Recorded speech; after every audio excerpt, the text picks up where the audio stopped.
Blog Talk Radio. Are you ready to take a bite out of the competition? Are you looking for ideas to make your business better? Welcome to the Core Business Show with Tim Jacquet, sponsored by Apple Capital Group. At the core of every successful business, you'll find people making a difference. And with each episode of the Core Business Show, we talk with those people, examine those ideas, and explore the strategies that make them special. Now, the host of the Core Business Show, Tim Jacquet. Good afternoon, everybody, and welcome to another episode of the Core Business Show. I'm Tim Jacquet, your host. I'm sorry I'm having this broadcast a little earlier than I thought it would be. I have a conference call within the next few minutes, next hour. So anyway, let's talk about today on this broadcast on how to buy a new and pre-owned car, or used car, as some people call it. If you do have any questions, you can go ahead and put a question in the chat room, and I'll go ahead and answer the question on the air. Or you can just give me a call at 347-324-3460. Let's talk about car buying. As you know, this is the summer, and we're winding down an existing year, and we're going to another year. Models are starting to come out now. Some are out now. Some are be coming out in the next 3 months. Usually new cars will come out anywhere typically late April. Depends if it's an import or domestic, all the way up to September. If it's an import or European car, I know some imports start to come out late April. They start trickling in, and the domestics usually come out at the end of the summer. Usually they start shipping in July, and European cars usually come out sometime in August or September. So those are the cycles for manufacturers for domestic, import, and European. And to domestic, of course, is your Ford, your GM, and Chrysler. Your imports are your Japanese models, which is Honda, Subaru, Toyota, Nissan. European, of course, is Mercedes, BMW, Range Rover, Fiat, all those particular cars, that's actually European. But sometimes they only really classify the Fiat as a European car, but let's say for the sake that they're on that European cycle. So their buying cycle is totally different than ours. In this episode, I'm going to talk about how to buy a brand new, a pre-owned certified, and we'll talk about how to buy a used car. 3 different classifications. And let's talk about the new car. Of course, the new car is issued directly to a franchisee, which is like, for example, Ford or GM dealership, franchisee, okay? Then you're buying it brand new, okay? And let me put a footnote. Brand new is brand new, okay? Brand new typically in some states has to be a car that's under 7,000 miles, okay? Over 7,000 miles, some states are considered pre-owned cars or used cars or entitled cars, but they have mileage on there.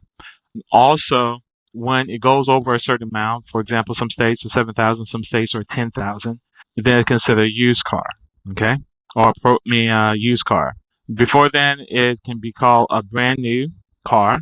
Also, when we talk about entitled car, which you hear a lot about demos. So let me break it down from on the new car perspective. We know what a new car is. It's brand new car.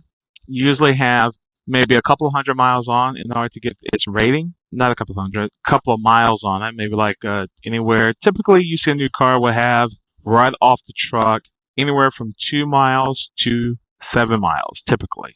Okay, and that's coming off the truck. They test the car. They drove it to make sure everything's working in order, and they put the label on the car for emissions. So it's not uncommon for you to have a brand new car with maybe 100 miles on it. Depends if you stay in a large city. Large cities like Houston, Dallas, Los Angeles, Chicago, they're gonna have a lot of traffic coming into into their stores. So they're not gonna. It's not uncommon for them to have 100 miles on them by the time you demo it. Maybe if you look at a demo trip, they try to keep it down to 5 to 10 miles. So if you really think about it, do the math. If someone's seeing this particular car, especially if it's a popular color, like silver or black or something like that, well, several people probably drove that car, and because they drove that particular car, they started keeping miles on it. So typically you might see a car maybe 100 or 200 miles on it. That's nothing wrong with it. It's because several people have driven that car for several reasons. They might want something similar to that car, that model, or they might want leather, or they want this or that. So it's not if we call it a used car from the use of imagination. Now, when you get up to 500 miles, you might want to start negotiating and ask them to deduct the miles off the car, especially if you get to 1,000. Yes, it's a new car, but it means someone have driven it either over the weekend, and some dealers will allow people with good credit to take the car for the weekend to see if they really love the car or try to get them attached to the car. So you will have some cars maybe 500 to 1,000. We get to 1,000, over 500, you should try and negotiate what the miles are. Have them to give you fairly after you negotiate. Say, hey, this car has 500 miles on it. I need you to give me 20 cents a mile or something like that. And usually they consider that if it makes sense. Okay, we still have the new. We're still on new. Let's talk about demos. Demos are cars that is allotted to management of dealerships, like a sales manager, also a general manager for the dealership, or the service manager, and also for some salespeople. But let me footnote with the salespeople are usually they're top producers, and they'll allow them to drive the car as a demo, as an incentive for them to have a car. And then when they actually have a particular car, they ask, don't smoke in it, don't do this in it, take care of the car. They can't keep a lot of equipment in the car. They have to keep it real simple because if you come to work in that car, the sales management, if it meets this particular customer's needs, they might ask to demo the car. So you have to keep the car clean. So kind of keep that in mind. That's what a demo is. It's an incentive that's always offered to the general sales manager. It's also offered to the car dealership management, the general manager of the dealership, and also whoever the top producer is, or the desk manager. So they have the option of having a used car, a brand new car, and they call it a demo. Usually, typically, they have to get out of this car within 5,000 miles. The dealership actually will get a kickback from the manufacturer because this is an incentive for the dealership and a particular salesperson. So they usually will give some money back to make up the difference of the mileage. And that's what they compensate them on, is the mileage. And that is a benefit to them. So if you're going to have a car around 5,000 miles, you need to check with your particular state. What does your state normally would classify as a used car? Okay. Some states will classify it as 7,000. And once it's 7,000 untitled cars, sometimes they will call it as a used car. So kind of keep that in mind when you do that. Make sure that the car that you're buying does not exceed that because once you title the car, it's already depreciated because it's considered a used car. Let's go to certified. Now, certified cars are cars that really, if you go back in the 90s, we had three different car rates. We had a new car rate, we had a certified rate, and we had a used car rate. And this is what happened with the manufacturers. Similar to what we have demos, it was taken from the concept of a demo, and they were giving, since the dealership had already taken care of this car well, they want to get new car rates. But it's really, they can't give new car rates. It's not in their best interest to give new car rates to a car that has 5,000 miles on it. You've already used some of the warranty in it. Most cars were starting to get down 36,000 miles on the car, and you've taken 5,000 or 7,000 miles on it. The customer won't have that use of it. So what the manufacturer did instead, like Toyota, General Motors, okay, why don't we do this? And instead of giving you, for example, 5% what we get for a brand new car, we're going to give you 7%, which is still attractive option you can go ahead and take. And however, we're going to throw in a warranty. We're going to inspect this car. If the certified mechanic says that everything is good with the car, is good tread, good this on the car is clean, meets our standard as a qualified car, then what we can do is we're certified, we'll give you the close to new car rates, and instead of giving you 5%, we're going to give you 7 or 8%, okay? Usually it's 2 or 3 points above whatever the car rate is, typically for a banking rate. So they allow that, but they also threw in to make sure nothing goes wrong with the car. They say, okay, since you're certified, we're going to carry this car up to 100,000 miles. And that gives you peace of mind. Not only if you buy the car, you shouldn't have any issues. Okay? So you have a better banking rate. Also, you have a good interest rate. Okay? Now let's go to the certified car. Not the certified cars. Let's go to the pre-owned cars or the used cars. That can to range the gamut. But let me footnote back regarding someone asked a question regarding the certified cars right here in the office. Certified cars are typically two things happen with certified cars. They all usually come from a demo. They use it for the customer who maybe had the car for maybe a few months or a year. They didn't like the car and they wanted to trade it in. Some people trade in cars every single year, or they want to do it to try to get the mileage or get the best price they can get. Sometimes it's happening with luxury cars. They want to own the car. They will trade in a Lexus that's only a year old so they can get as much as they can. So they're only taking maybe a $3,000 hit, if that makes a difference. You have a $30,000 car you bought, for example. You know it's not going to depreciate a whole lot, but you might have some miles on it. And you might have 12,000 miles, which is typical nationally, or 15,000. And you're just going to lose $3,000. And they keep trading this car every single year. This is cost. They have a car every single year. They're happy with it. They just know that every single year or 15 months, they're going to end up coughing up as a balance, maybe $3,500. So, but they still own the car. And a lot of people just do that continuously. So if you do that, don't hold the car for 2 years. Hold the car for a year, no longer than a year and a half, so you can get as much as you can. You got as much as you can off the car. You got what you wanted, so go ahead and trade it again. Especially luxury cars hold a value. That's to go for. Trucks don't. So if you have a BMW, you have a Mercedes, you have a Lexus, you have an Acura, those are good items, cars to trade in continuously every single year. After the 15 months, you will start seeing significant depreciation. Won't depreciate in one sense of maybe a third or whatever, but you want to do this pretty quickly as possible.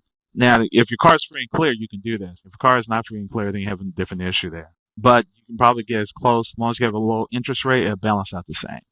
Pre-owned cars can be anything across the board. That's mean cars people trade in. Dealers do buy a lot of their inventory today off auction. They buy from auctions or they buy from the customers. Okay? Auctions usually give a certain underlying warranty. If there's major issues with a car and the dealership bought it as a lemon and you have taken it so many times in, you need to check with your lemon laws for your state, but you have to document every time something goes wrong. If you feel like there's going to be an issue, you document it. Get your little notebook and you document it every time something goes wrong. Every time you actually make a call to the dealership, you have to keep a log. Because if you're going to do your Lemon Act, you need to have proof, and they want record keeping proof that you've done this, this, and this. So if that's going to be an issue, you need to jump on that right away if something is wrong with that used car. So they only get it from two options. Either it's a trade-in, and you don't know what the history of the car there. Auctions, they do take a look at it briefly. They're not going to want to sell junk, but at certain auctions, sometimes there's some risk with a particular dealer of a cash car. Yeah, they know what they're going to be getting. So kind of keep that in mind. So that's new car. New cars, you also have demo cars or program cars. Okay. The next one you have certified. Certified give you a break on interest rate, and I'll give you a 100,000-mile warranty. And the pre-owned, those cars going to come from auctions. Those cars going to come in trading customers. Now, if you look for any car, if you're going to want to take a look at the warranties for certified, they're great cars to buy, especially you're going to try to buy for your kid that's going out of town, so you don't have to worry about it. All I have to do is call the warranty in, and they can go to any dealership across the United States if it's a certified car, and they will take care of it. I will advise you on, if it's a pre-owned car, try to get a warranty if you can. What's typically is a good warranty? A good warranty, if you have a car at 36,000 miles that just left the factory, the expiration of that warranty, that's a good time to pick it up, because once you go beyond that, it's going to cost you more and more to get that warranty on that particular car. Typically, dealers like to see cars under 100,000 miles. If it's 100,000 miles, you just need to go straight to a private sale, because you're not going to get your money, because dealers can't sell cars over 100,000. They're not bankable. Anything really over 80,000, it gets really questionable, because the person that goes over 80,000 miles, if you sell them a car, they're going to have to be a good credit risk for a bank to buy it. So at 100,000, you can't get any warranty, you can't get any bank financing. So if you have a car you're going to trade it in just before your warranty, so you have a little leverage there and have another incentive when you negotiate with a dealer. Okay. Number two is the next breaking point you want to do it at 50, and next breaking point you do it at 75. So after 75, the clock is really ticking on the life of the car. Now, every car today, if you asked me 12 years ago, not necessarily domestic car is going to make 100,000, but now they will make 100,000 miles. You can get 100,000 miles out of a car. Okay, let's go run into some other questions that I've ran in the past at a dealership. When's the best time to buy a car? The best time to buy the car is going to be the last 15 days of the month or a holiday. Okay? The reason being is at the beginning of the month, the first day of the month, we're trying to close out the prior month. So there's not a lot of incentive for a manager to just give up a car unless he's really behind. Now, if he haven't sold a car the first day, the pressure's on. He has to sell something. They have to sell something. If not, if you don't sell, you get fired at the end of the month. So it's a balancing act. I was a desk manager, and what we normally look at, we have to have a certain amount we have to get in profit per car at the end of the month. So first of all, I had 300 cars per month. I had to maintain 750 on average for every car that was sold. So I can take a loss, I can take profits, and usually balance off. As long as I keep within that 500 to 700 range, perfect. If I can get $1,200 per car on average, it's the better. But understand that if a dealer lets you walk off the lot, they have their bottom line. Now, two things you're gonna play chicken with. If you do that, I will say, okay, play the game with him. Walk off the lot and see what he says. If he lets you walk off the lot, this means he's at his bottom number or he's playing chicken. And kind of just go across the street, wait probably like 15 to 20 minutes. If he doesn't call you, he might be at his numbers for that particular day. He can't take any more hits. So maybe you can just go back and say, hey, I understand, but kind of level with him. Say, hey, I understand. I know you're trying to make a living, blah, blah, blah. Build a relationship with him. Just go straight to the manager and say, hey, I understand that. Let's do a car deal. And you will get your deal done. When you go into the car dealership, the best value you want to have for the car, you need to have a clean car. Don't take a dirty car there. Make sure that you have good tread on the tires. Make sure you buff out all the scratches. Make sure you get it waxed. Clean the car to make it make ready, because it costs dealerships to make ready cars. Make ready mean they have to go clean the cars, prep the cars for sale. Now, if you've done most of that work, it's a lot easier for you to negotiate. Say, hey, the car's already clean. It's not much detailing they need to do. They might have to clean the carpet. They might do some other stuff cosmetically, but it costs them less if the car is already there. You bring in a dirty car, then they're going to charge you for it, because it costs pretty much anywhere from $100 to $600 for a car for them to get it ready, cleaned, and everything else. So bring a clean car in. Don't bring in the cracked windshields if you want to get a good price for your car. Make sure you have good tread on your tires. Make sure cosmetically you look good. Make sure inside is clean. Make sure you have all the equipment, your warranty, your mat. Make sure you have your owner's manual. Make sure you have all those things there, and that will give you a better price on the car when you go and negotiate.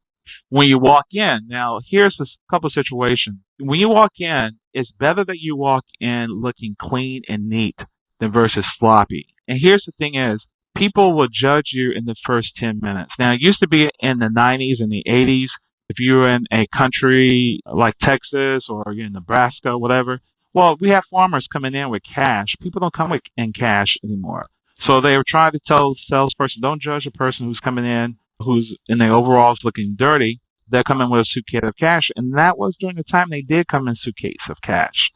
They will pay $30,000 because they worked hard for years saving up money. And some of them do have money. They're real frugal. And they'll come with a suitcase of money to go buy a car. So don't judge that. And you will make money off them. The person will pay sticker. So if you come in there professional, come in clean. You don't have to come in a suit. But if you come in, look the part. Today, since we're a cashless society, you're not going to have that. They'll judge you the way you come in. So if you want better customer service, you want to get the best deal, you go in to look like a buyer, and you will get the deal that you want. Also, another question here is add-ons from profits. Yeah, if a dealer add on things, it's more profit to the dealer. So if they add the rims, don't go to the car with the rims. Buy your own rims. It's cheaper than buying it from the dealer. They will usually have one or two cars that they load it up for some particular reason, and they're eventually going to take a loss anyway or send it to auction. There's some cars sit there for a whole year with the same freaking rims that some sales manager put on there, but they discount that car in the newspaper, and if they get the price they want, yeah, they'll sell it. But they're not going to get the price they want. So it is an ad to advertise that particular vehicle. But they'll say, we can advertise the vehicle, but they won't include the rims. And they will say on the sticker that it does not include the rims. Okay? But then they're not willing to take it off either. Okay, what's the best time to buy a car? Like I said, the last 15 days of the month is the best time to buy a car. Because then it's a balancing act. They need to catch up with their numbers. If they have a If the desk manager have 100 cars per month, he needs to move out on his paper, and he's still keeping his averages, either 200 or 300, whatever. Kind of keep that in mind. That's the time to buy the car from the 15th to last day of the month.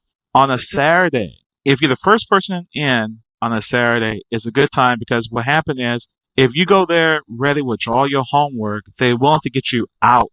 They want to get someone started to get their day started. So they would treat the first 2 or 3 customers extremely well and try to get you out because they want to get you out of the way so they can have other customers come in because the high traffic times are from 11 to 2. So they can get you out of the way and get you out.